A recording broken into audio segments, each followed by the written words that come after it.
ආයුධ සිරුරේ ඉංජිනේරු තාක්ෂණ වේදේ න්‍යායාත්මක හා ප්‍රායෝගික දැන්ම ඔබ වෙත අරගෙන වීඩියෝ මාලාව. තවත් ඉතාම වැදගත් වීඩියෝ එකක් සමගින් අද අපි ඔබ හමුවට ඇවිල්ලා ඉන්නේ. විශේෂයෙන් අපි මේ දිනවල බලාපොරොත්තු වෙනවා නුදුරේදී පැවැත්වෙන අපස උසස් පෙළ විභාගයේ සඳහා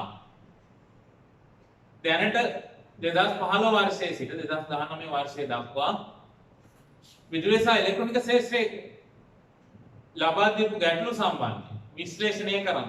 විශේෂයෙන් අපිත් එක්ක එකතු වෙලා ඉඳන් ඔබ දන්නවා මේ වෙනකොට MCQ ප්‍රශ්න වලට අදාළ විශ්ලේෂණයක් අපි සම්පූර්ණ කරලා අවසන් කරලා තියෙනවා වීඩියෝ දෙකක් ඇසුරින්.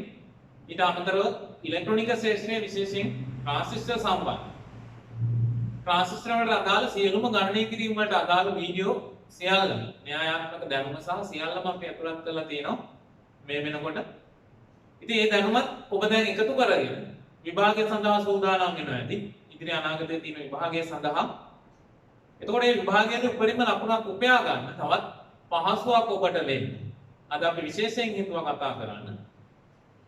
මේ ප්‍රධාන ප්‍රශ්න සඳහා ලැබෙන දෙවෙනි ප්‍රශ්න පත්‍රයේ ප්‍රධාන ප්‍රශ්න සඳහා ලැබෙන විදුලිය ශාස්ත්‍රයේ ප්‍රශ්න මොනවද? ඊට පස්සේ මේ ප්‍රශ්න වලට මොන පැති වලින්ද මොන ශාස්ත්‍ර වලින්ද මේ ප්‍රශ්න එදිලා තියෙන්නේ? ඊට පස්සේ මේ ප්‍රශ්න විශ්ලේෂණය කරගෙන අපි කොහොමද අදාළ පිළිතුරු අහලා තියෙන ප්‍රශ්නයට අවශ්‍ය පිළිතුර නිවැරදිව සපයන්නේ අඩු කාලයකදී අදාළ සියලුම තොරතුරු ඇතුළත් වෙන විදිහට. ඒ විදිහට සපයලා කොහොමද උපරිම ලකුණක් ලිඛිත ප්‍රශ්න පත්‍රය වෙනුවෙන් උපයා ගන්න කියන එක විශේෂයෙන් අද අපි කතා කරන්න බලාපොරොත්තු වෙනවා. ඉතින් අපි බලමු ප්‍රශ්න පත්‍රات එක්ක සම්බන්ධ වෙලා මේ විදුලිය ශාස්ත්‍රයේ යොමු වෙලා තියෙන ගැටලු මොනවද? ඒවා කොහොමද අපි විශ්ලේෂණාත්මකව විග්‍රහ කරගෙන පිළිතුරු සපයන්නේ කියලා.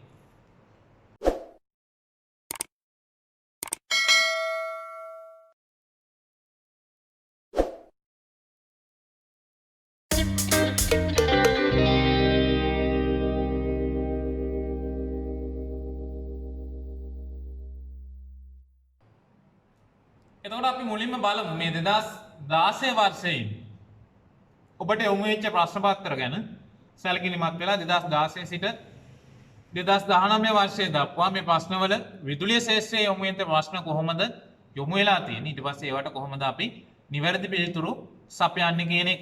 එතකොට අපි පළවෙනියෙන්ම තෝරගත්තා මේ 2016 වර්ෂයේ 2015 වර්ෂයටත් වඩා මම හිතන්නේ 2016 වර්ෂයේ ඉඳලා තමයි අත්‍තරම ප්‍රශ්න පත්‍ර සැකැස්ම විධිමත් වුණේ. මොකද හේතුව 2015 වර්ෂයේ පළවෙනි කණ්ඩායම විභාගය සඳහා මුහුණ දුන්නේ ගොඩාක් ගැටලු මැද්දේ සිලබස් වල ප්‍රශ්න ඒ වගේ ගොඩාක් ගැටලු තිබුණා විද්‍යාගාර වල ප්‍රශ්න ඒ වගේ ගොඩක් ඒවා. ඒක නිසා ප්‍රශ්න පත්‍රයේ අර මුළු සිලබස් එකම ආවරණය වෙන පරිදි සකස් වුණේ නැහැ. ඒක නිසා අපි තෝරගත්තා 2015 නැතුව 2016 ඉඳලා ඉදිරියට සාකච්ඡා කරන්න. එතකොට අපි බලමු 2016 ඉඳලා මොනවද ක්‍රියාත්මක වෙන ප්‍රශ්න කියලා. එතකොට 2016 වර්ෂයේ ප්‍රශ්න පත්‍රයේ දිහාට අවධානය යොමු කළාම 9 වෙනි ප්‍රශ්නයේ විදිහට තමයි මේ විදුලිය ඒකකයට අදාළ ප්‍රශ්නේ යොමු වෙලා තියෙන්නේ. එතකොට ඔයගොල්ලන්ට පේනවා මේ 9 වෙනි ප්‍රශ්නේ ඒ කියන එකේ පළවෙනි අණු කොටස විදිහට අපෙන් අහනවා විද්‍යුත් චුම්බක ප්‍රේරණය පිළිබඳ සුරත් නියමය සඳහන් කරන්න. එතකොට විශේෂයෙන් අපි දන්නවා මේ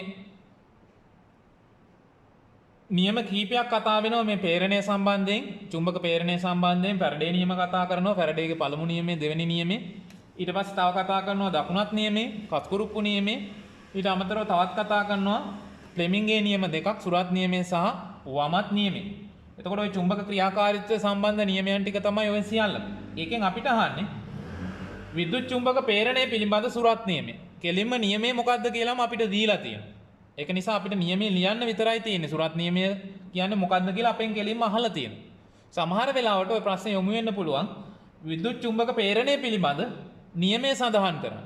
එතකොට දුවපිතේ ඔබට අනිවාර්යෙන් අවබෝධයක් තියෙන්න ඕනි. ෆ්ලෙමින්ගේ සුරත් නියමය මොනවටද යෙදෙන්නේ? වමත් නියමය මොනවටද යෙදෙන්නේ? ඒකත් මම මතක් කරාම මේ ප්‍රශ්නෙට පිළිතුරට යන්න. ෆ්ලෙමින්ගේ සුරත් නියමය හැම වෙලේම ඩයිනමෝ සඳහා. එතකොට විද්‍යුතයේ චුම්බකත්වය ඇසුරින් ප්‍රේරණය කරගන්න, උපදවා ගන්න. ඩයිනමෝ සඳහා සුරත් නියමය. එතකොට ඔය නියමයේ සුරත් නියමය අපිට කියන්නේ මේ සුරතේ දකුණු අතේ මාපට ඇඟිල්ල, මැද ඇඟිල්ල, දබර ඇඟිල්ල එකිනෙකට ලම්බක තල තුනක.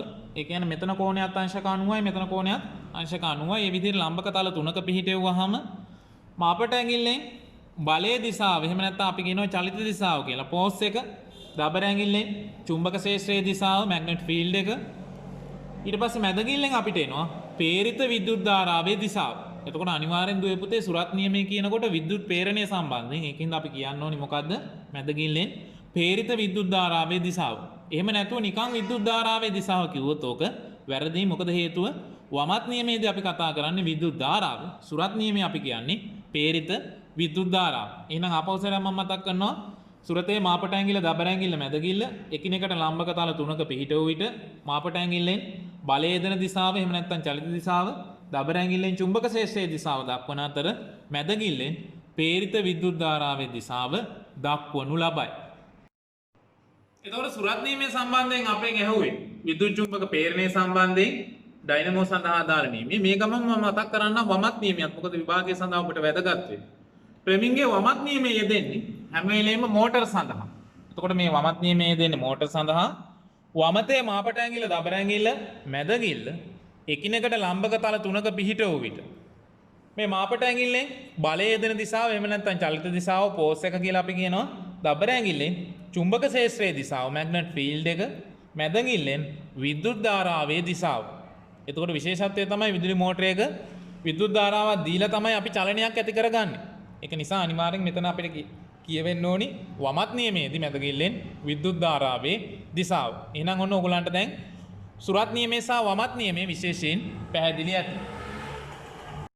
ඒකේ දෙවෙනි කොටස අපෙන් අහනවා සරල ධාරා මෝටර් වල ශේෂ්ත්‍ර හා ආමේචර් එතුම තෙයාකාරයකට එකිනෙකට සම්බන්ධ කිරීමෙන් ශ්‍රේණී එතුම්, උපපත එතුම් සහ සංයුක්ත එතුම් මෝටර සකසා ගත හැකිය. මෙලෙස ශ්‍රේණී එතුම්, උපපත එතුම් සහ සංයුක්ත එතුම් මෝටර සකසන අවස්ථා තුනට අදාළ පරිපථ සටහන් ඇඳ ශේෂ්ත්‍ර හා ආමේචර් දඟර සම්බන්ධ කරන ආකාරය නම් කර පෙන්වන්න. එතකොට අපි මෝටර ගැන කතා කරද්දී අපි දන්නවා මේ ප්‍රධාන DC මෝටර වර්ග තුන DC සීරීස් මෝටර, ඊට පස්සේ DC ෂන්ට් මෝටර සහ DC කම්පවුන්ඩ් මෝටර. එතකොට ෂන්ට් මෝටරේ තාපව ප්‍රධාන කොටස් දෙකක් එනවා ෂෝට් ෂන්ට් සහ ලෝන් ෂන්ට් කියලා. මම ඉංග්‍රීසි වචන භාවිතා කරන්නත් හේතුව දැන් ඔබ හිතන්න පුළුවන් සර් ඉංග්‍රීසියෙන් විතරනේ කිව්වේ කියලා. ඇතරම දුවේ පුතේ මේ විශේෂයෙන් මේ තාක්ෂණික විෂයන් වල ඉංග්‍රීසි වචන දැනුවත් වීම ඔබට ඉතාම වටිනවා. මොකද හේතුව මේ සියලුම යෙදීම් තියෙන ඉංග්‍රීසි භාෂාවෙන් නිසා. කෙසේ වෙතත් පුළුවන් තරම් මම සිංහල වචනත් භාවිතා කරන අතරේම අර තාක්ෂණික යෙදුම් සහ පාරිභාෂික වචන ඉංග්‍රීසියෙන් භාවිතා කරනවා. ඒවත් ඔබ හුරු වෙන්න. විශේෂයෙන් විභාග ප්‍රශ්න පත්‍රය සඳහා ඒවා ලියන්න. එතකොට නිවැරදිව ලියන්න. එතකොට ඔබට උපරිම ලකුණ උපයා ගන්න පුළුවන්. හරි. එතකොට අපි කතා කරමු. දැන් මට මේ පරිපථ සටහන අඳින්න වෙනවා. ශ්‍රේණිගත මෝටරේ ඊට පස්සේ උපපත මෝටරේ සහ සංයුක්ත එතුම් මෝටරේ. එතකොට මම මේ සටහන අඳින ගමන් ඔයගලන්ට විස්තර කරන්න. ඒවැ දඟර සැකැස්ම කොහොමද කියන එක. එතකොට මුලින්ම ඔයගලන්ට පේනවා මම මේ ඉහළින් ඇඳගත්තා මේ සරල ධාරා ශ්‍රේණිගත මෝටරේට අදාළ පරිපථය. ඔයගලන්ට පේනවා මේ FW කියන්නේ ෆීල්ඩ් වයින්ඩින් එක ශේෂ්ත්‍ර එතුම. AW කියන්නේ ආමේචර් වයින්ඩින් එක. ඔයගලන්ට පේනවා ශේෂ්ත්‍ර එතුම ආමේචර් වයින්ඩින් එකට ශ්‍රේණිගතයි. එතකොට පැහැදිලි මේ බ්‍රෂ් හරහා තමයි ආමේචර් එකට අවශ්‍ය ධාරාව ලැබෙන්නේ. මේ දෙපැත්තෙන් බ්‍රෂ් දෙක ඇඳලා තියෙනවා. මේ මැද්දේ ආමේචර් එක ඇඳලා තියෙනවා.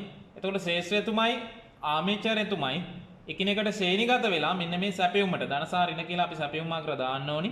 සැපයුමට සම්බන්ධ වුණොත් අපි කියනවා අන්න සරල ධාරා ශ්‍රේණිගත මෝටර් කියලා. එතකොට මේකේ තියෙන විශේෂ ලක්ෂණත් මම කියන්නම්. ඊටාම ඉහළ ව්‍යාවර්තයක් තියෙන මෝටරේ තමයි සරල ධාරා ශ්‍රේණිගත මෝටරේ.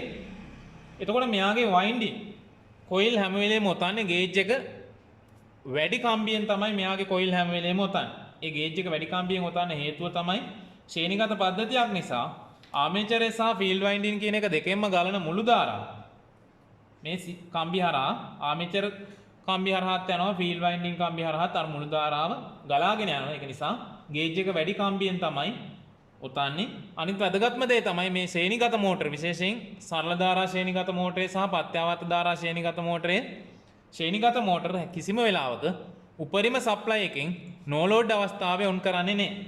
උපරිම සප්ලයි එකෙන් නෝලෝඩ් අවස්ථාවේ ඔන් කරන්නේ නැහැ. ඒ කියන්නේ විබර රහිතව ඔන් කරන්නේ නැහැ. එහෙම ඔන් කළොත් වෙන්නේ මෙයාගේ ස්පීඩ් එක වැඩි වෙලා අනන්තය දක්වා වේගය වැඩි වෙලා මෝටරේ විනාශ වෙලා යනවා. එතකොට එහෙනම් ඔන්න සරල ධාරා මෝටර ගැන මම කෙටියෙන් මේ වෙලාවේ හැටියට ඔයගොල්ලන්ට කිව්වා. භාවිත අවස්ථාත් මට කියන්න පුළුවන්. එතකොට ප්‍රධාන වශයෙන් භාවිත අවස්ථා ගොඩක් වෙලාවට වාහන පණ ගැන්වුම් මෝටර්, ඊට අමතරව දුම්රිය එන්ජින් මෝටර්, අපි කියනවා ට්‍රැක්ෂන් මෝටර් කියලා. ඒ වගේ ඒවාට තමයි ප්‍රධාන වශයෙන් භාවිතා වෙන්නේ. ඊට අමතරව මේකේ පස්තාරෙත් ඕගලන්ට පහසුවක් වෙන්න මම පෙන්නන්න. පස්තාරෙත් බැලුවහම බලන්න ව්‍යාවර්තය සහ වේගය ආමේචර් ධාරාවට අනුව කොහොමද මේ මෝටරේ හැසිරෙන්නේ කියලා. ඊගොල්ලෝ මේ සරල ධාරා ශ්‍රේණිගත මෝටරයට අදාළ ප්‍රස්ථාරය අපි බැලුවොත් මේ ප්‍රස්ථාරයේ තියෙන්නේ ඔයගලන්ට පේනවා මේ සිරස් අක්ෂය නම් කරලා නැහැ. සිරස් අක්ෂය නම් නොකරන්න හේතුව මේ ප්‍රස්ථාරය බැලුවාම ඔයගලන්ට පේනවා. මොකද හේතුව ආමේචර් ධාරාව තමයි තිරස් අක්ෂය. ආමේචර් ධාරාවට අනුරූපව ව්‍යාවර්තය සහ වේගය, මේ T කියන්නේ ටෝක් එක, ව්‍යාවර්තය N කියන්නේ වේගය, ආමේචර් ධාරාවට අනුරූපව රාශි දෙකක් වෙනස් වීම මේ ප්‍රස්ථාරය දක්වන නිසා තමයි සිරස් අක්ෂය නම් කරලා නැත්තේ. එතකොට ඔයගලන්ට පේනවා ආමේචර් ධාරාව වැඩි වෙන්න මේ ආමේචර් ධාරාව මේ පැත්තට වැඩි වෙන්න මොකද වෙන්නේ? ව්‍යාවර්තය ඊටාම ශීඝ්‍රයෙන්, අර ඝාතීය සිතයක් කියලා අපි කියනවා, ඊටාම ශීඝ්‍රයෙන් ඉහළ යනවා ව්‍යාවර්තය. ඊට සාපේක්ෂව වේගයට මොකද වෙන්නේ? මේ බලන්න ආමේචර් ධාරාව අඩු වුණොත් වේගය උපරිමයි. දැන් ඔයගලන්ට පේනවා මේ ආමේචර් ධාරාව බිඳුව හරියට එනකොට වේගය මොකද වෙලා තියෙන්නේ? උපරිමාගයකට ඇවිල්ලා. ඊට පස්සේ ආමේචර් ධාරාව වැඩි වෙන්න මොකද වෙලා තියෙන්නේ? වේගය අඩු වෙලා ගිහිල්ලා තියෙනවා. මේ බොහොම ඒකත් අර ඝාතීය විදිහට වේගය අඩු වෙලා තියෙනවා. ව්‍යාවර්තයේ වැඩි වීමට සාපේක්ෂව වේගය ඊටාම අඩු මට්ටමකටපත් වෙලා තියෙනවා. එතකොට ව්‍යාවර්තයේ වැඩි කියන්නේ අපිට ලොකු කාර්යයක්, ලොකු ලෝඩ් එකක් මෙයා හරහා ඔපරේට් කරගන්න පුළුවන්. ඔන්න එහෙනම් පැහැදිලි ප්‍රස්ථාරෙත් ඕගොල්ලන්ට අපිට පරිපථය විතරයි අඳින්න කිව්වේ. මම තව විස්තරයකුත් ඒ සම්බන්ධයෙන් ඔන්න කළා. මේක එතකොට දෙවෙනි පරිපථය මම කතා කරන්න හිතුවා සරල ධාරා සංයුක්ත මෝටර් ගැන. සරල ධාරා සංයුක්ත මෝටර් අපි හඳුන්වනවා DC කම්පවුන්ඩ් මෝටර් කියලා. එතකොට DC කම්පවුන්ඩ් මෝටර් ප්‍රධාන වර්ග දෙකයි.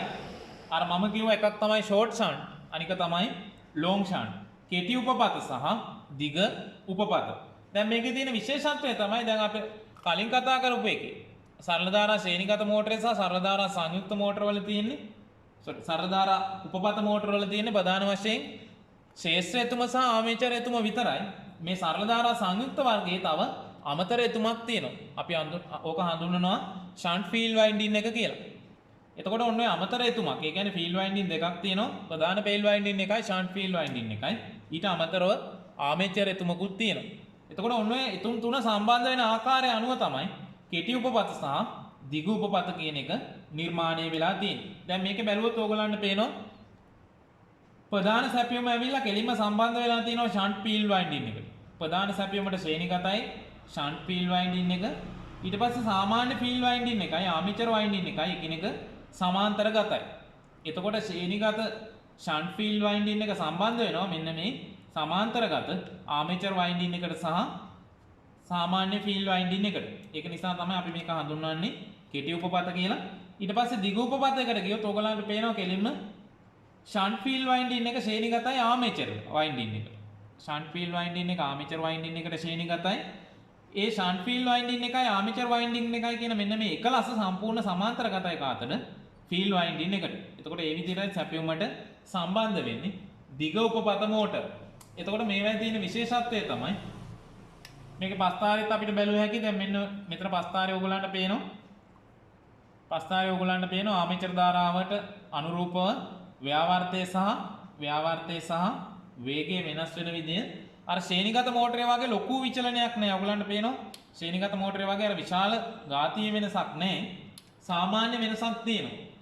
එතකොට ඒක නිසා එතකොට මේ මෝටර නියත වේගයක් සහ ඉහළ ව්‍යාවර්තයක් යෙදෙන තැන් වලට යොදා ගන්න පුළුවන්. විශේෂයෙන් භාවිත අවස්ථා ගත්තොත් එහෙම ලීසි තෙල් පොම්ප, ඊට පස්සේ විද්‍යුත් දොඹකර වගේ දේවල් වලට භාවිතා කරනවා. මොකද හේතුව ඉහළ ව්‍යාවර්තයක් එක්ක නියත වේගයක් තියා ගන්න පුළුවන්. ඒක නිසා දොඹකර වල එහෙම ලොකු ලෝඩ් එකක් උස්සලා අපිට පුළුවන් වැඩි වේගකින් මේ ලෝඩ් එක ඉහළට ගන්න මේ මෝටර් භාවිතා කළොත්. එහෙනම් ඔන්න ඒ වර්ගය ගැන සරල ධාරා සංයුක්ත මෝටර ගැන දැන් පැහැදිලි. ඊගාට තුන්වෙනි පරිපථ සටහන ඔයගලන්ට බැලුවහම පේනවා සරල ධාරා උපපත මෝටරය. අපි කියන ඕක හඳුන්වනවා ඉංග්‍රීසියෙන් DC ෂන්ට් මෝටර් කියලා. මේ සරල ධාරා උපපත මෝටරේ තියෙන විශේෂත්වය තමයි ඔයගලන්ට පේනවා ශේෂ්ත්‍රය තුමයි ආමේචර් තුමයි, කියන්නේ ෆීල්ඩ් වයින්ඩින් එකයි ආමේචර් වයින්ඩින් එකයි ඉන්නේ එකිනෙකට සමාන්තරගතව. එතකොට මේ පරිපථ සටහන අපි ඇඳලා තියෙනවා. දන්රින කියන මේ සප්ලයි අග්‍ර අපි යොදලා තියෙනවා. යොදලා ඇඳලා තියෙනවා. එතකොට මේ මෝටරේ තියෙන විශේෂත්වය තමයි ශේෂ්ත්‍රයතුමයි ආමේචරයතුමයි එකිනෙක සමාන්තරගතව සම්බන්ධ වෙන්නේ. සාමාන්‍යයෙන් මේක ටිකක් ලොකුවෙන් ප්‍රයෝජන ගන්න මෝටරයක් නම් විශේෂිත ආරම්භක ස්විච් එකකුත් තියෙනවා. ඒ ආරම්භක ස්විච් එක මගින් පුළුවන් මේ මෝටරේ ඔන් කරන වෙලාවේ ආමේචර දාලාව පාලනය කරන්න. මොකද හේතුව මේකේ ඕගොල්ලන් පරිපථය බැලුවහම පේනවා ආමේචරය තුලින් ගලන්නේ එක ධාරාවක්. ආමේචර් කරන්ට් එක. ෆීල්ඩ් වයින්ඩින් එක තුලින් ගලන්නේ එක ධාරාවක්. එතකොට ස්ටාර්ට් කරනකොට අපිට පුළුවන් ඕන නම් මේකට ස්විච් එකක් සම්බන්ධ කරලා ආමේචර් ධාරාව අඩු කරගන්න. එතකොට මේගොල්ලන්ගේ පස්තාරය බැලුවාම ඕගොල්ලන්ට ඉතුරු ලක්ෂණ ටික ගැන අපිට කතා කරත හැකි. ප්‍රධාන වශයෙන් එතකොට මේ මෝටර භාවිතා කරනවා වාහන වයිපර් මෝටර වලට ඊට පස්සේ විදුලි පංකා ඇඹරුම් යන්ත්‍ර ඒ වගේ දේවල් වලට අපි පස්තාරෙත් බලමු. පස්තාරෙත් බලලා වේගය සහ ව්‍යාවර්තයේ වෙනස ආමේචර් ධාරාවට අනුව කොහොමද කියලා මේ මෝටර වල හඳුනා ගමු. දැන් පස්තාරය බැලුවාම ඕගොල්ලන්ට පේනවා මේ ව්‍යාවර්තයේ විසිරීලා තියෙන ආකාරය ඊට අමතරව වේගයේ විසිරීලා තියෙන ආකාරය. එතකොට මේකේ තියෙන විශේෂත්වය තමයි මේ ව්‍යාවර්තයේ වැඩිවීමට අනුරූපව වේගයේ වෙනස බොහොම අඩු මට්ටමක තියෙන. ඒක නිසා විශේෂයෙන් මේගොල්ලෝ අර අපි කතා කරපු දේවල් වලට යොදා ගන්න පුළුවන්. මේ පස්තාර විශේෂයෙන් මතක තියාගන්න දුවේ පුතේ. එතකොට මේ පස්තාරයක් ඔයගොල්ලන් අඳින්න කිව්වොත් අනිවාර්යෙන් අක්ෂ නම් කරන්න ඕනේ. මේකේ තිරස් අක්ෂය විතරයි නම් වෙන්නේ. IA කියන්නේ ආමේචර් ධාරාව, ඊට පස්සේ මේ ටෝක් කියන්නේ ව්‍යාවර්තය, N කියන්නේ වේගය. එහෙනම් ඔන්න අපි මේ ප්‍රශ්නෙත් කතා කරලා ඉවරයි.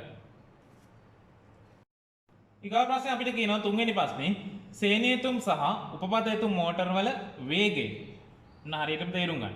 සේනියතුම් සහ උපපතයතුම් මෝටර වල වේගය ආමේචර් ධාරාවට අනුව වෙනස් වන අන්දම ප්‍රස්ථාරිකව දක්වන්න. එතකොට මෝටර දෙකක වේගය ගැන විතරයි කතා කරන්න තියෙන්නේ. එතකොට අපිට පස්ථාරය ඇඳගත්ත හැකි මේ විදිහට සිරස් අක්ෂය අපිට ගත්ත හැකි වේගය කියලා n, තිරස් අක්ෂය ia ආමේචර් ධාරාව. එතකොට සරල ධාරා ශ්‍රේණිගත මෝටරේ ඔයගලන්ට මම කිව්වා ආමේචර් ධාරාව වැඩි වෙනකොට ඝාතීය සිතයක් වගේ වේගය මොකද වෙන්නේ? මෙන්න මේ විදිහට පල්ලෙහාට අඩු වෙලා යනවා. ඒ සරල ධාරා ශ්‍රේණිගත මෝටර වල සරල ධාරා උපපත මෝටර වල වේගය ඒ වගේ වෙනසක් උනේ නැහැ. එතකොට අපිට මෙන්න මේ විදිහට දක්වන්න පුළුවන්. එතකොට මෙයා තමයි සරල ධාරා උපපත මෝටරේ ප්‍රස්ථාරය. මෙයා තමයි කවුද?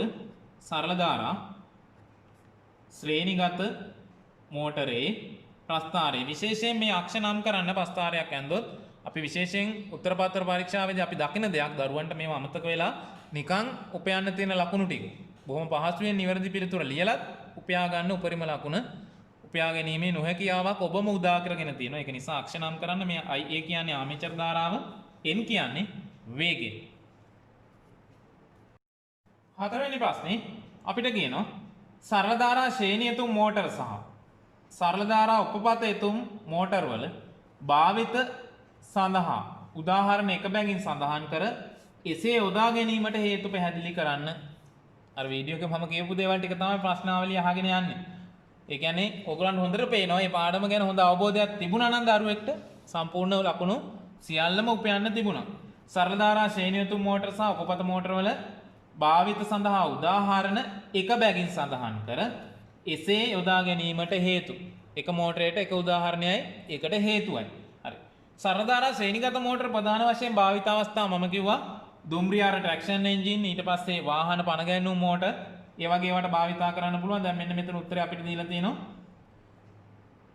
ශ්‍රේණියතුම් මෝටර වල භාවිතයට පහත ඕනෑම යොදුවක් නිවැරදි ලෙස සැලකිය හැකිය. දුම්රිය එන්ජින්, දොඹකර, වායු සම්පීඩක යන්ත්‍ර, මහන මැෂින්. මේ දොඹකර කිව්වහම හැම දොඹකරේම ගන්නත් බෑ.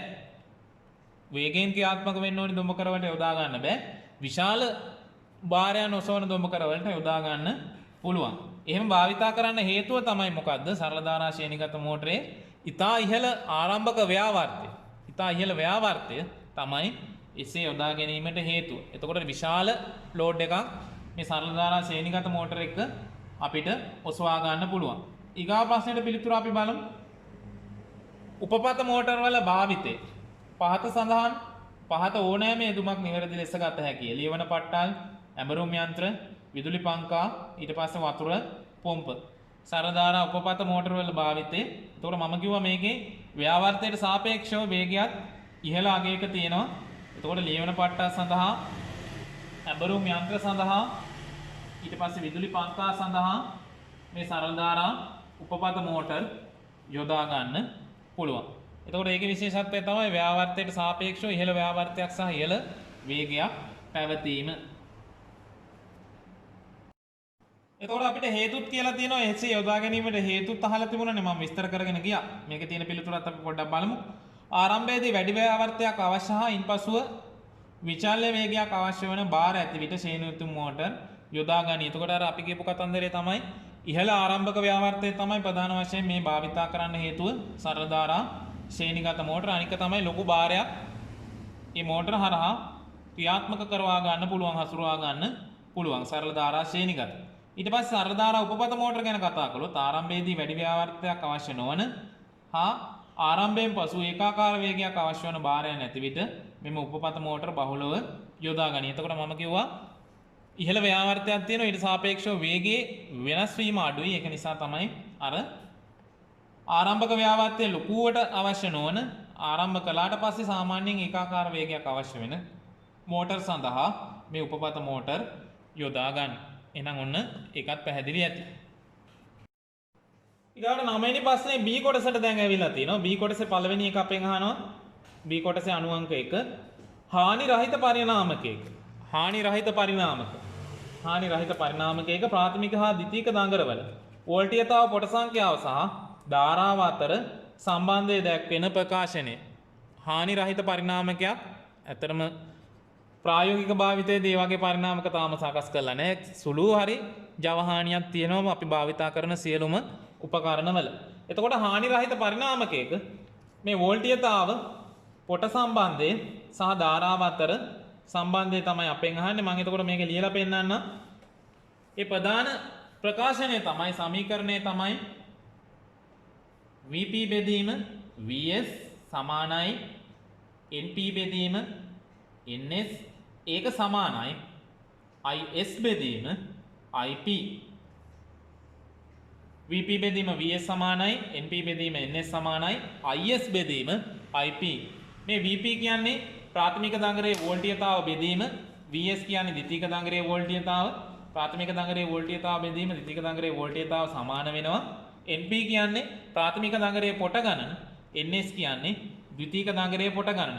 එතකොට ප්‍රාථමික දඟරයේ පොට ගණන බෙදීම ද්විතීයික දඟරයේ පොට ගණන ඒක සමාන වෙනවා. Is කියන්නේ ද්විතීයික දඟරයේ ධාරාව.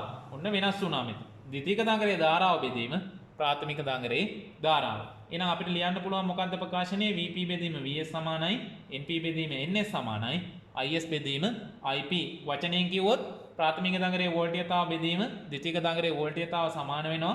ප්‍රාථමික දඟරයේ පොට ගණන බෙදීම ද්විතීයික දඟරයේ පොට ගණන ඒකත් සමාන වෙනවා. මේ දෙන්නම සමාන වෙනවා. ද්විතීයික දඟරයේ ධාරාව බෙදීම ප්‍රාථමික දඟරයේ ධාරාව. ඒක දෙවෙනි කොටස. පිටරටක භාවිතා කරන ලද ගෘහස්ත රෙදි සෝදන යන්ත්‍රයක් මෙරටට ගෙනවිත් ඇත. එම යන්ත්‍රය වෝල්ට් 110යි හර්ට්ස් 50 ප්‍රත්‍යාවර්ත ධාරා සැපයීමකට සම්බන්ධ කළ විට උපරිම ජවයෙන් ක්‍රියාත්මක වන අවස්ථාවේදී ඒ ඇම්පියර් 5ක ධාරාවක් ලබා ගනී. මෙම යන්ත්‍රය ලංකාවේ ගෘහස්ත විදුලි සැපයීමට සබිකර ක්‍රියාත්මක කළ යුතුව ඇත. ඒ අණු කොටසෙන් අහනවා මේ සඳහා භාවිතා කළ යුතු පරිණාමකයේ වර්ගය කුමක්දයි සඳහන් කරන්න. දැන් විශේෂයෙන් ওই ජපානයේ වගේ රටවල් වල අපි උගන්වනකොට න්‍යායාත්මක කරුණු උගන්වනකොට කියනවා සපයුමේ සම්මත වෝල්ටීයතාව වෝල්ට් 110යි. අපේ වෝල්ට් 230යි. ඒගොල්ලන්ගේ වෝල්ට් 110යි. එතකොට මේ උපකරණේ අපේ ලංකාවේ සැපයුමකට ඍජුව සම්බන්ධ කළොත් විනාශ වෙනවා. ඒක වළක්වන්න අපි භාවිතා කරන්න ඕනි වෝල්ට් 230 110ට අඩු කරලා දෙන පරිණාමකයක්. එහෙනම් අපි අනිවාර්යෙන් භාවිතා කරන්න ඕනි මොකද්ද? මේ සඳහා භාවිතා කරලා යන්න ඕනි අවකර පරිණාමකයක්. ස්ටෙප් ඩවුන් ට්‍රාන්ස්ෆෝමර් එකක්. වෝල්ට් 230 110ට අඩු කරන්න. අපේ ඔක හැඳින්නුවා ඉස්සර නම් දැන් ඔය වයිචර භාවිතේ නැහැ. දැන් මොකද ලෝකේ උපකරණ නිෂ්පාදනය කරන්නේ වෝල්ට් 80 ඉඳලා වෝල්ට් 250ක වගේ රේන්ජ් එකකට උපරිම ජවයෙන් ක්‍රියාත්මක වෙන්නේ. ඒක නිසා ඕනිම රටක ගිහිල්ලා ක්‍රියාත්මක කරන්න පුළුවන්. ඒක නිසා මේ ට්‍රාන්ස්ෆෝමර් දැන් භාවිතා වෙන්නේ නැහැ. ඔයගොල්ලෝ අහලා ඇති 110 ට්‍රාන්ස්ෆෝමර් කියලා කියන්නේ ඔන්න ඔයාට තමයි. 110 ට්‍රාන්ස්ෆෝමර්. එහෙනම් අපෙන් අහන එක ප්‍රශ්නෙට උත්තරේ අවකර පරිණාමකයක්. ඒක ඊගාව කොටස අපි බලමු. ඒකේ දෙවෙනි ප්‍රශ්නේ B කොටස. එලෙස යොදා ගැනීමට තෝරාගත් පරිණාමකේ ද්විතීයික දඟරයේ පොට 50ක් නැත්නම් ප්‍රාථමික දඟරයේ තිබිය යුතු පොට ගණන සහ යන්ත්‍රයේ උපරිම ජවයෙන් ක්‍රියාත්මක කරන විට ප්‍රාථමික දඟරයේ ගණන ධාරාව ගණනය කරන්න. එතකොට අපිට විශේෂ කරුණක් කියනවා වරහන් ඇතුලේ මෙම පරිණාමකය ශක්ති හානි රහිත පරිණාමකයක් යයි උපකල්පනය කරන්න. ලොස් එක බිඳුවයි කියලා හිතලා තමයි ගාන හදන්න කියලා කියන්නේ. එහෙනම් එතකොට සමීකරණය අපි දන්නවා අර අපි කලින් කතා කරපු සමීකරණයමයි Vp බෙදීම Vs සමානයි Np බෙදීම Ns සමානයි Is බෙදීම Ic. අපි බලමු මේක උපයෝගී කරගෙන කොහොමද මේ අපෙන් අහලා තියෙන ප්‍රාථමික දඟරයේ පොට ගණන ඊට පස්සේ ප්‍රාථමික දඟරයේ ධාරාව හොයාගන්නේ කියලා. එතකොට අපේ මුලින්ම අහන්නේ ප්‍රාථමික දඟරයේ පොට ගණන. එතකොට අපිට ලියන්න පුළුවන් සමීකරණයේ ප්‍රකාශනයේ Vp බෙදීම Vs සමානයි Np බෙදීම Ns. එතකොට අපිට කියනවා මේ ගානේ කියනවා Vp කියන්නේ ප්‍රාථමිකයේ වෝල්ටීයතාව වෝල්ට් 230යි 230 බෙදීම ද්විතීයිකයේ ධාරාව ද්විතීයිකයේ වෝල්ටීයතාව වෝල්ට් 110යි. එතකොට 230 බෙදීම 110යි සමානයි. ප්‍රාථමිකයේ පොට ගණන අපි දන්නේ නැහැ. ද්විතීයික දඟරයේ පොට ගණන 50යි. එතකොට අපිට Np හෙව්ව හැකි Np සමානයි 230 බෙදීම 110 ගුණ කිරීම 50. එතකොට අපිට ගන්න පුළුවන් ප්‍රධාන උත්තරය මේක සුළු කළාම අපිට එනවා 104.54. එතකොට මේ 5.4ක් කියන්නේ අතරම පොට ගානක් කියවහම මේ දශම ගානක් එන්න බෑ. ඒකින්ද අපි මෙයාව ආසන්න පූර්ණ සංඛ්‍යාවට ගෙනිච්චොත් පොටවල් 105ක් තියෙන්න ඕනි. ප්‍රාථමික දඟරය සඳහා එහෙනම් පොට 105යි ප්‍රාථමික දඟරය සඳහා. පළවෙනි කොටස හරි එක. ඊගාට දෙවෙනි කොටසේ අපිට අහනවා ධාරාව ගැන අහන්නේ. මෙතන ප්‍රශ්නේ බැලුවාම ඕගලන්ට පේනවා ප්‍රාථමික දඟරේ පොට ගණන අහනවා. ඊට පස්සේ යන්ත්‍රයේ උපරිම ජවයෙන් ක්‍රියාත්මක වෙන විට ප්‍රාථමික දඟරේ ගණන ධාරාව. එහෙනම් IS උත් අපිට අහනවා. එතකොට අපිට මෙතනින්ම ආදේශ කරගන්න පුළුවන් මේ දෙකෙන් දැන් අපි හොයාගෙන තියෙනවා Vp බෙදීම Vs උත් හොයන් තියෙනවා Np බෙදීම Ns උත් හොයන් තියෙනවා. එතකොට ඕකෙන් කැමති එකක් අපිට දාන්න පුළුවන්. එතකොට මම දානවා Np බෙදීම Ns සමානයි Is බෙදීම Ip කියලා. මෙයා Ip. එතකොට Np මම හොයාගත්ත ප්‍රාථමික දඟරේ පොට ගණන 105යි 105 බෙදීම ද්විතීයික දඟරේ පොට ගණන අපිට කිව්වේ 50යි. ඒක සමානයි Is අපිට දීලා තියෙනවා. Is මෙතන අපිට දුන්නා ඇම්පියර්. Is ප්‍රධාන වශයෙන් ඇම්පියර් 5යි කියලා අපිට දීලා තියෙනවා. එතකොට අපිට ඕනි Ip. එතකොට මේක අපිට ගත්ත හැකි Ip සමානයි Ip සමානයි 105 බෙදීම 50 105 බෙදීම 50. ඊට පස්සේ ඒකත් ආපහු ගුණ කරන්න පුළුවන් අපිට 50න් 1. එතකොට අපිට සුළු නාම උත්තරේ එනවා ඇම්පියර් වලින්. අපි බලමු මේක සුළු නාම උත්තරේ කොහොමද කියලා. එතකොට අපිට එනවා මේක සුළු කළාම අපිට මේක සුළු කරගත්ත හැකි 105 බෙදීම 50 සමානයි 5 බෙදීම Ip හරස් ගුණ කරත හැකි අපිට 105යි Ip සමානයි 50 වැඩි කිරීම 5. එතකොට 250යි කියලා. එහෙනම් මට එනවා Ip සමානයි 250 බෙදීම 105 250 බෙදීම 105. එතකොට අපිට එනවා ඇම්පියර් 2.3යි 8ක අගයක් 2.3යි 8ක අගයක්.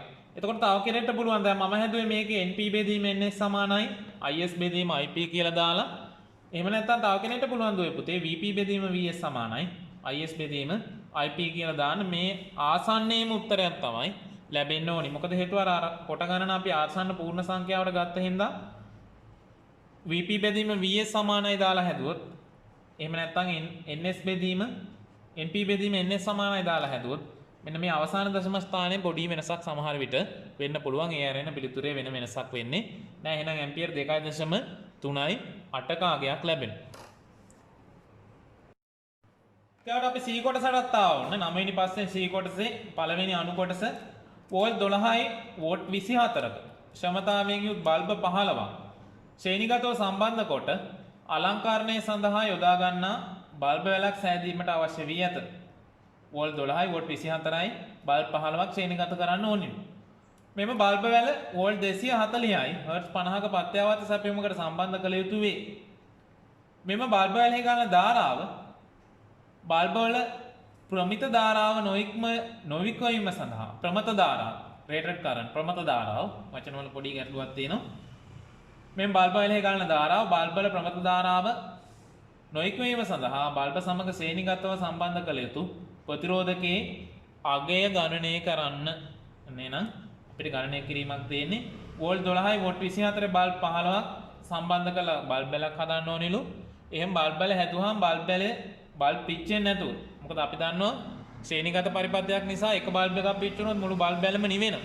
ඒක නිසා අපි එහෙම පිච්චෙන්නේ නැති වෙන වළක්වා ගන්න ඕනි. උපරිම ධාරාව සීමා කර ගන්න ඕනි බල්බ් එකක රේටඩ් කරන්ට් එකට ප්‍රමත ධාරාවට ගැලපෙන්න. අන්න එහෙම ගැලපෙන්න සකස් කරන්න ශ්‍රේණිගත කරන ප්‍රතිරෝධකයේ අගයයි අහන්නේ. අපි බලමු මේක ගණනය කරගන්නේ කොහොමද කියලා. එතකොට මුලින්ම ප්‍රතිරෝධකය හොයන්න කලින් අපි හොයා ගන්න ඕනි ශ්‍රේණිගත පරිපථයේ කරන ධාරාව. මුළු ධාරාව අපි දන්නවා හැම උපකරණයක් තුළින්ම යනවා ශ්‍රේණිගත නිසා. එහෙනම් මම දා ගන්නවා සමීකරණය මොකද්ද? P සමානයි VI. එතකොට P කියන්නේ ජවය ඔයගලන්ට මතකයි වෝල්ට් 24යි දෙමුනේ. වෝල්ට් 24ක් V කියන්නේ වෝල්ට් 12යි වෝල්ට් 24යි වෝල්ට් 12කින් ක්‍රියාත්මක වෙන බල්බයක්. I තමයි අපි නොදන්නේ. එතකොට මේ එක බල්බයක අපි ධාරාවයි හොයා ගන්න හදන්නේ. එතකොට අපිට එනවා I සමානයි V බෙදීම R කියලා. එතකොට 24 බෙදීම 12 කියන්නේ ඇම්පියර් 2යි. එතකොට මේ ශ්‍රේණිගත පරිපථයේ ගලන්න පුළුවන් උපරිම ධාරාව ඇම්පියර් 2යි. එතකොට අපිට කියනවා වෝල්ට් 12කින් ක්‍රියාත්මක වෙන බල්බ කීයක්ද දුවේ පුතේ? වෝල්ට් 12කින් ක්‍රියාත්මක වෙන බල්බ බලමු අපා. වෝල්ට් 12කින් ක්‍රියාත්මක වෙන බල්බ 15. එහෙනම් එතකොට බල්බ් වලට අය කරගන්න වෝල්ටේජතාව මම හොයන්න ඕන. 12 ගුණ කරනවා කීයෙන්ද? 15න්. එතකොට 15 වරක් දෙක 30න් බිංදුව 3ක් ඉතිරි 15යි 3යි වෝල්ට් 180ක් අය වෙනවා කාටද? බල්බ සඳහා. එතකොට ක්‍රියාත්මක කරනවා කියන්නේ වෝල්ට් 230ක සැපයුමකින්. මේ ඔක්කොම VRMS අගයන් දීලා තියෙන එක හින්දා අපිට ආයෙ වෙනස් කරන්න දෙයක් නැහැ. 230 m ආදේශ කරන්න පුළුවන්. එතකොට අපි බලන්න ඕනි බල්බ් වලට අය කරගන්න වෝල්ටේජතාව වැරුණාම අර ප්‍රතිරෝධකයේ දෙපස වෝල්ටේජතාව කොච්චර ඩ්‍රොප් කරන්න ඕනිද කියලා රඳවා ගන්න ඕනිද කියලා. එහෙනම් මම මේක බලන්න මොකද කරන්නේ 230න් අඩු කරනවා බල්බ් වලට යන මුළු වෝල්ටේජතාව. එතකොට 230න් 180ක් අඩු කළාම 180යි 20යි 200යි. එතකොට වෝල්ට් කීයද එන්නේ? 30යි 20යි 50යි වෝල්ට් 50ක අගයක් රඳවා ගන්න ඕනේ. කවුරු දෙපසද? අර ප්‍රතිරෝධකයේ දෙපස. එතකොට එතනට එනකන් ඕගලන්ට ඔන්න පැහැදිලි. මේක ක්‍රියාත්මක කරනවා කියන්නේ වෝල්ට් 240ක සැපයුමකින් බල්බ් වලට අය වෙනවා කීයක්ද? ඒ 240න් 180ක්. එතකොට ප්‍රතිරෝධකයේ දෙපසට ඩ්‍රොප් වෙන්න ඕනේ කීයද කියලා මෙතනින් එනවා අපිට 180යි 20යි 200යි 240යි 40යි 20යි කියන්නේ වෝල්ට් කීයක්ද? වෝල්ට් 60ක් ඩ්‍රොප් වෙන්න ඕනි ප්‍රතිරෝධකයේ දෙපස. එතකොට අපිට ප්‍රතිරෝධකයේ අගයයි අහන්නේ අපි දානවා කවුද? V සමානයි IR. V තමයි කීයද? මෙන්න මේ අපි හොයාගත්ත වෝල්ටේජතාව 240 එහෙම නෙමෙයි දුවේ පුතේ. මොකද හේතුව 240න් 180ක් ඩ්‍රොප් කර ගන්නවා කවුද? රඳවා ගන්නවා අර බල්බ 15 මගේ. ඒක නිසා මම කරන්නේ මොකද්ද? 60 සමානයි I අපි හෙව්වා ඇම්පියර් 2යි දෙවරක් R. එහෙනම් R සමානයි 60 බෙදීම 2යි. ඒ කියන්නේ කීයද? ඕම් 30යි. ඕම් 30ක ප්‍රතිරෝධකයක් ශ්‍රේණිගත කරන්න ඕනේ. ඒක ඊගාව කොටස අපෙන් අහනවා දෙවෙනි කොටස. නිවසක සාලයේ ඇති විදුලි පහන සාලය තුල සිටත් නිවසින් පිට සිටත් දෙමන් වහරු භාවිතා කර ක්‍රියාත්මක කිරීමට අවශ්‍යව ඇත. මේ සඳහා සම්මත සංකේත භාවිතා කර රැහැ නැදීමේ පරිපථ සටහනක් හැඳ දක්වන්න. 2way සර්කිට් එකක් ගෙනයි කියන්නේ. එතකොට කෙලින්ම සමහර මේක නම් අපිට කෙලින්ම කියලා තියෙනවා දෙමන් වහරු භාවිතා කර කියලා. එහෙම නැත්නම් අපිට ප්‍රශ්න අහන්න පුළුවන් නිවසක සාලයේ විදුලි පහන නිවස තුල සිටත් නිවසෙන් පිට සිටත්. ආයි දෙමන් වහරු කතාවක් මොකුත් නැහැ. එතකොට අපි තේරුම් ගන්න ඕනේ මොකද්ද? ස්ථාන දෙකකින් එකම විදුලි උපකරණය භාවිතා කරනවා කියන එක. එහෙනම් දෙමන් වහරු පරිපථයක් තමයි එන්න ඕනේ. එතකොට දෙමන් වහරු පරිපථය අඳින ප්‍රධාන ක්‍රමවේද දෙකක් තියෙනවා. මම ওই දෙකම ඇඳලා පෙන්නන්නම් ඕගොල්ලන්ට. සම්මත සංකේත ඇසුරින්. එකක් තමයි L1 ක්‍රමය. L1 L1 ක්‍රමය. එතකොට මම සම්මත වර්ණ වලට යන්නේ නැහැ. ඔයගොල්ලෝ සම්මත වර්ණ භාවිතා කරන්න සජීවී රැහැනට රතු වර්ණය, උදාසීන රැහැනට නිල් වර්ණයේ සංකේත සඳහා කළු වර්ණය. මම දැන් ඔයගොල්ලන්ට කියලා දෙන්නේ මේ කාලේ සීමාව අපිට අඩු නිසා මම ඉක්මනින් භාවිතා කරනවා මේ එකම පෑන. එතකොට මුලින්ම අපි විදුලි පහන ඇඳ ගන්නවා. කැමති තැනකින් පටන් ගත්ත හැකි මම විදුලි පහනෙන් පටන් ගන්නවා. විදුලි පහනේ එකාග්‍රයක් සම්බන්ධ කරනවා කෙලින්ම උදාසීනාග්‍රය. ඊට පස්සේ මම ස්විච් ටික අඳිනවා.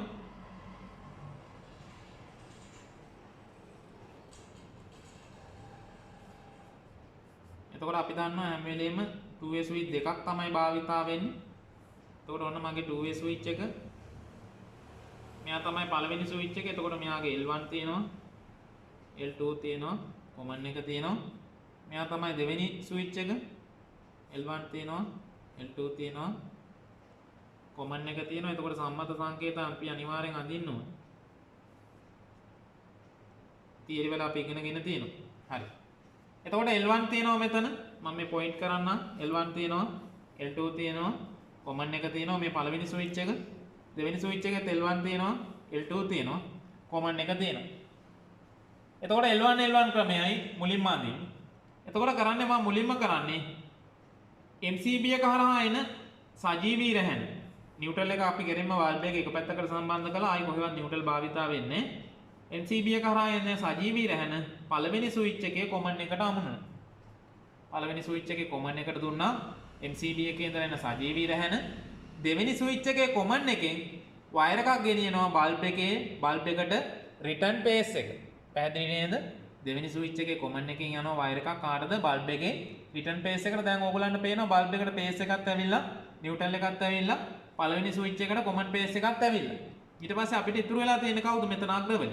පළවෙනි ස්විච් එකේ L1, දෙවෙනි ස්විච් එකේ L1, පළවෙනි ස්විච් එකේ L2, දෙවෙනි ස්විච් එකේ L2. එතකොට අපි L1 ක්‍රමයේ හින්දා මම කරන්නේ මොකද්ද? පළවෙනි ස්විච් එකේ L1 වයර් එකකින් සම්බන්ධ කරනවා දෙවෙනි ස්විච් එකේ L1ට. ඊට පස්සේ පළවෙනි ස්විච් එකේ L2 මේ විදිහට අරගෙන සම්බන්ධ කරනවා දෙවෙනි ස්විච් එකේ කාටද? L2ට. එතකොට ඔයගලන්ට පැහැදිලි? මුලින් ඉඳලා මම කියන්නම් MCB එකේ ඉඳලා කරන්ට් එක ගේන කොමන් පේස් එක සම්බන්ධ කරනවා පළවෙනි ස්විච් එකේ කොමන් එකට. දෙවෙනි ස්විච් එකේ කොමන් එකේ ඉඳලා බල්බ් එකේ එකාග්‍රයකට රිටර්න් පේස් එක යනවා. ඊට පස්සේ බල්බ් එකේ අනිත් පැත්තට ගෙලින්ම උදාසීන රැහැට සම්බන්ධ කරනවා. ඊට පස්සේ ස්විච් එකේ කන්ටැක්ට් පොයින්ට් වල පළවෙනි ස්විච් එකේ L1, දෙවෙනි ස්විච් එකේ L1ට, පළවෙනි ස්විච් එකේ L2, දෙවෙනි ස්විච් එකේ L2ට කනෙක්ට් කරනවා. අන්න එහෙම කනෙක්ට් කළාම අපි මේක හඳුන්වනවා L1 ක්‍රමය. ඊට පස්සේ දෙවෙනි ක්‍රමයත් අපි බලමු. දෙවෙනි ක්‍රමය තමයි L1 L2 ක්‍රමය. 2way සර්කිට් වල මේ ස්විච් වයරින් කරන්න පුළුවන් ක්‍රම ගොඩාක් තියෙනවා. ඒකෙන් මේ පහසුම ක්‍රම ටික තමයි මම කතා කළේ. ඒත් විශේෂයෙන් මතක තියාගන්න ඔය L1 ක්‍රමය සහ L1 L2 ක්‍රමය තමයි තියෙන වඩාත්ම පහසුම ක්‍රම. තවත් ක්‍රමවේද තියෙනවා. සමහර විට ඔබ ඉගෙනගෙනත් ඇති. ඒවා ටිකක් පැටලි සහගත නිසා මේ ලේසිම සරලම ක්‍රම දෙක ඔබ මතක තියාගන්න. උපරිම ලකුණක් උපයා ගන්න. එතකොට කලින් වතාවේ වගේමයි ඔන්න මම සම්මත සංකේත ටික අඳගත්තා. ඊට පස්සේ මම කරන්නේ මොකද්ද? MCB එකේ ඉඳලා එන කරන්ට් වයර් එක කොමන් පේස් එක දෙනවා පළවෙනි ස්විච් එකේ කොමන් එකට.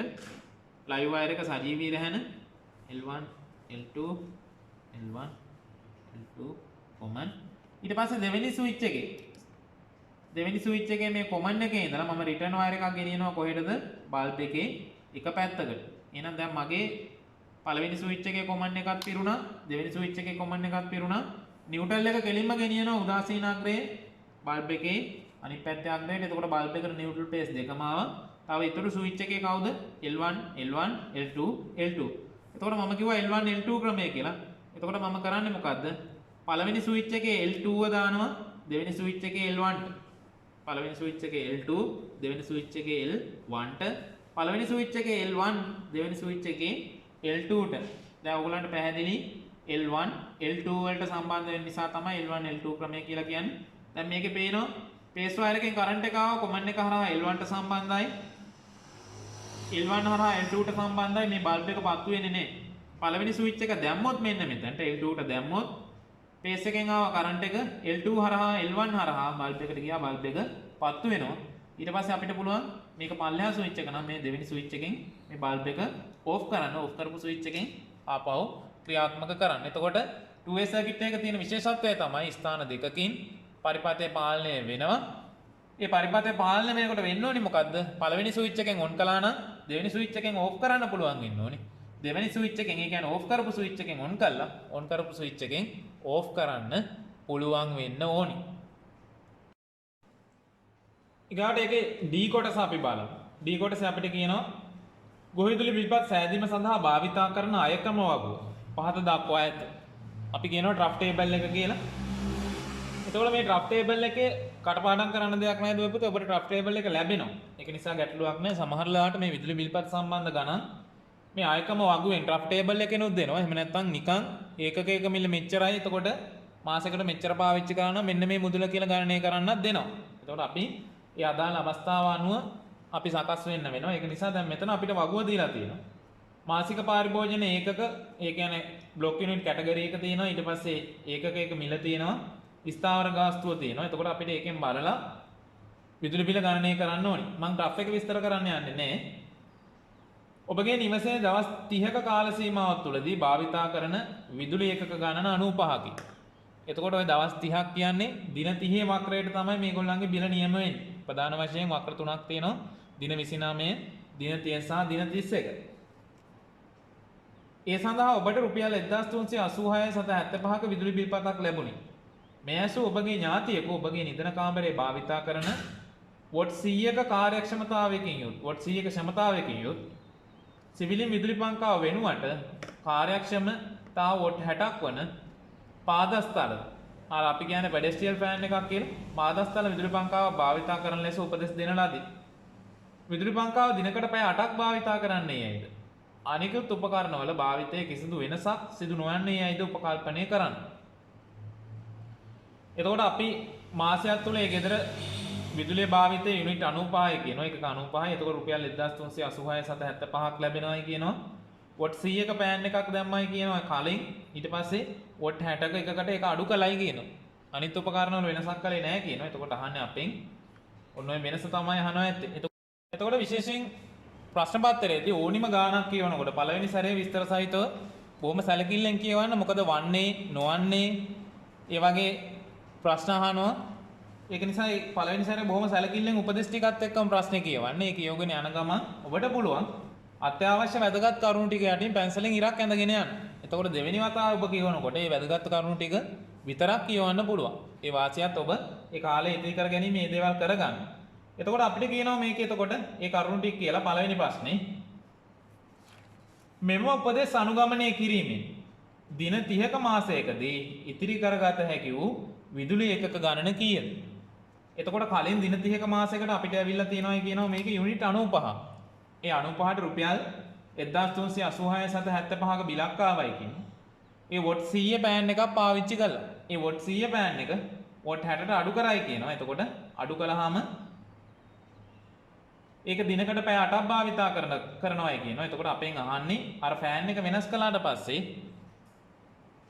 ඉතිරි කරගත හැකි වූ විදුලි ඒකක ගන්න. ඒ කියන්නේ අපි දැන් ගණනය කරන්න ඕනේ මොකද්ද? කලින් 95ක් ගියා යුනිට්. ඒ වොට් 100 ෆෑන් එක තියෙදි දැන් අපි වොට් 60 ෆෑන් එක තියෙද්දි කීයක් ඉතුරු වෙනවද කියලා බලලා අර ප්‍රධාන ගානේ ඒ ඉතුරු වෙච්ච ගාන. දැන් කීයක් වෙනස් වුණාද කියලා බලලා ප්‍රධාන ඒකක ගානෙන් ඒ වෙනස් වෙච්ච ගාන අඩු කළාම අපිට එනවා අර ඉතුරු වෙච්ච ගාන. අපි ඔක පොඩ්ඩක් හදමු. එතකොට කලින් ෆෑන් එකේ ජවය වොට් 100යි. දැන් ෆෑන් එකේ ජවය වොට් 60යි.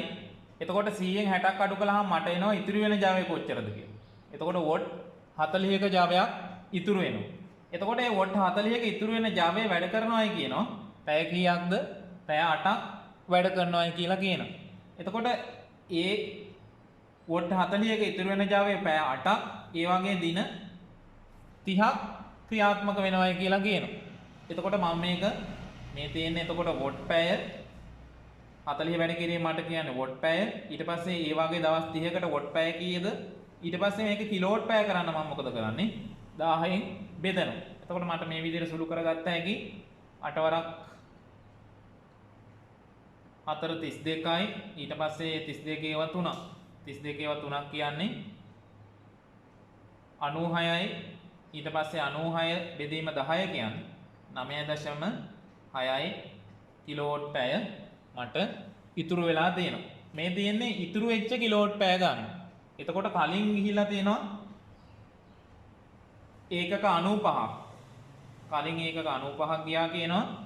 ඒ 95 ගියේ වොට් 100 ෆෑන් එකක් තිබ්බේ. හින්දා දැන් වොට් 60 ෆෑන් එකට මාරු කළාම මේ කොච්චරක් ඉතුරු වුණාද කියලා මම හොයාගත්තා. කොච්චරක්ද? යුනිට් 9.6ක් ඉතුරු වෙනවා. කිලෝවොට් පැය 9.6ක්. එතකොට ඊගාවට අපෙන් අහනවා නව බිල ගණනය කරන්න. දෙවෙනි ප්‍රශ්නේ. දැන් මේ පළවෙනි ප්‍රශ්නේ අපෙන් අහන්නේ මොකද්ද? දින 30ක මාසයකදී ඉතිරි කරගත් විදුලි ඒකක ගණන. ඒක 9.6යි.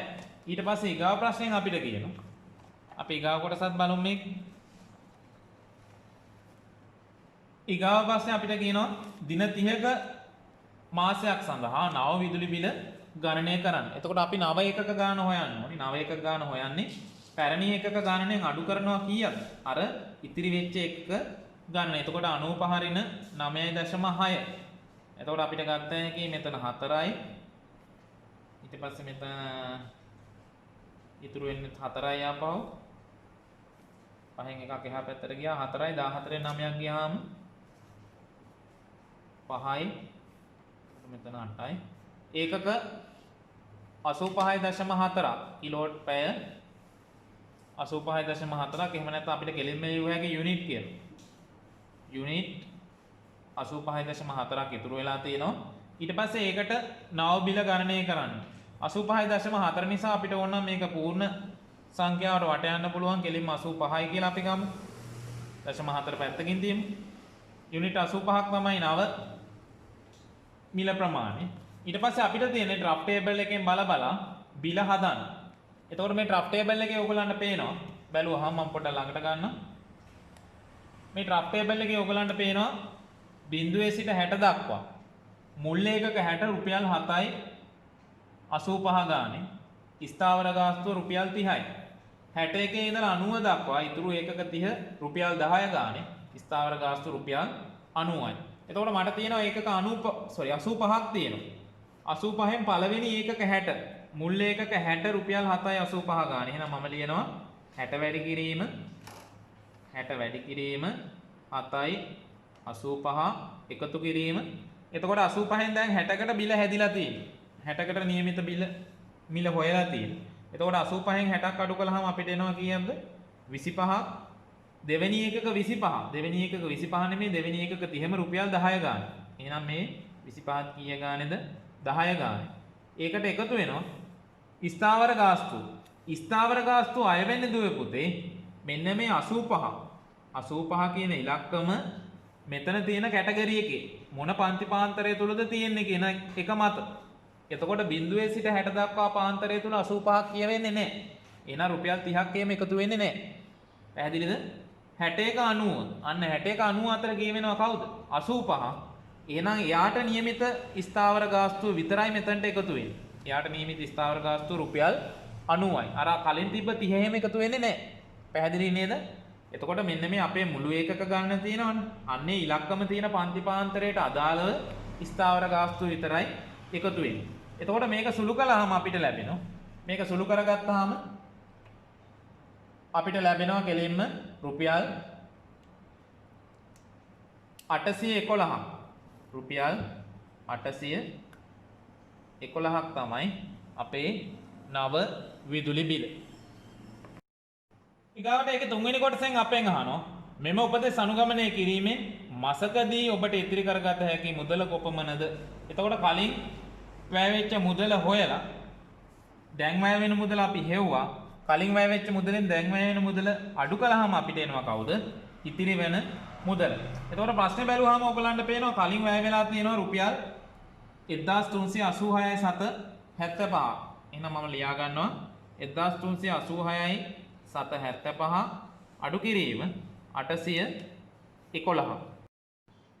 එතකොට අපිට ඉතුරු වෙනවා මේ විදිහට ෆෑන් එක වෙනස් කළාම රුපියල් 575යි 775ක මුදලක්.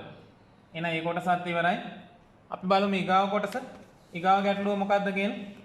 අපෙන් ඊගාව ගැටලුවේ අහනවා නව විදුලි පංකාව මිලදී ගැනීමට ඔබට රුපියල් 6000ක් වියදම් කිරීමට සිදු වී නම් ඒ සඳහා වැය වූ මුදල පිරිමසා ගැනීමට ගතවන කාලය කොපමණද? කාලය කොපමණද කියලා අහන්නේ. එතකොට අපිට කියනවා මේ නාවිදුලි පංකාව මිලදී ගන්න රුපියල් 6000ක් ගියාලු. රුපියල් 6000ක් ගියාලු. මාසෙකට එතකොට අපි රුපියල් 575.75ක් ඉතුරු කරනවා. එහෙනම් අපෙන් අහන්නේ උන් ඔය 6000 සම්පූර්ණ වෙන්න ගත වෙන කාලය එහෙනම් අපිට පුළුවන් කරන්න මේ 6000 බෙදන්න 575.75. එතකොට අපිට ලැබෙනවා පිළිතුර 6000 බෙදීම 575.75 මාස 11ක කාලයක්. මාස 11ක කාලයකදී අර වැය වෙච්ච මුදල අපිට ආපහු අය කරගන්න පුළුවන්. එහෙනම් ඔන්න ඒකත් පැහැදිලි. එහෙනම් දැන් ඔයගොල්ලන්ට බොහොම පැහැදිලි 2016 වර්ෂයේ මේ ප්‍රශ්න පත්‍රයට ලැබුණු විදුලි ඒකකයට අදාළ ප්‍රශ්නේ මේ ප්‍රශ්නේ යොමු වෙලා තිබුණේ කොහොමද? ඒවට අදාළව නිවැරදි පිළිතුරු සපයන්නේ කොහොමද කියලා. ඉතින් විභාගයේ ඉතාම ආසන්නයට ඇවිල්ලා තියෙන නිසා ගොයපොත අපි බලාපොරොත්තු වෙනවා ඉදිරියේදී මේ වගේම මේ විදුලි ඒකකයට සහ ඉලෙක්ට්‍රොනික ඒකකයට අදාළව පසුගිය ප්‍රශ්න පත්‍ර වල ඔබට ආපු ගැටලු සම්බන්ධයෙන් විශ්ලේෂණය කරලා ඉහළම ලකුණක් ගන්න ඒ අදාළ පිළිතුර අදාළ ප්‍රශ්නෙට ගැලපෙන විදිහටම ලියන්නේ කොහොමද කියලා කතා කරන්න. ඉතින් මේ වීඩියෝ සමගින් හමු වෙන බලාපොරොත්තු වෙමින් අදට අපි ඔබෙන් සමුගෙන යනවා.